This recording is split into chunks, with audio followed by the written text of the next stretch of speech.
मैले सपनामा पनि सोचेको थिएन कि म यसरी आफ्नो मेन्टर वैज्ञानिक महावीर पुन सरलाई प्रत्यक्ष योजनीमा भेट्न पाउँछु भनेर। Hello sir.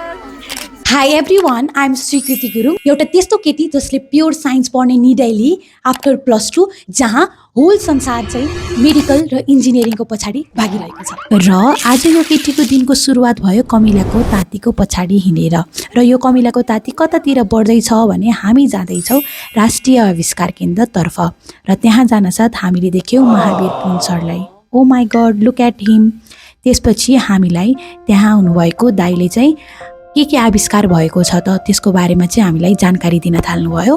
र यहाँ आउनुभन्दा अगाडि मेरो लागि फिजिक्स एउटा विषय मात्र थियो, तर यहाँ आएर फिजिक्सको प्र्याक्टिकल एप्लिकेसन भएको महावीर पुन सर र उहाँहरूको टिमको काम र कामप्रतिको लगावलाई नजिकैबाट देखेपछि म भित्र एउटा छुट्टै स्पार्क पैदा भएको छ।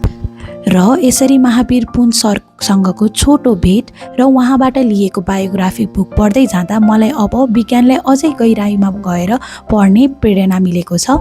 र आजको यो राष्ट्रिय आविष्कार केन्द्रको भ्रमणले मलाई यो कुरा सिकायो कि विज्ञान एउटा किताबमा मात्र सीमित छैन, यो त समाज परिवर्तन गर्ने एउटा माध्यम हो।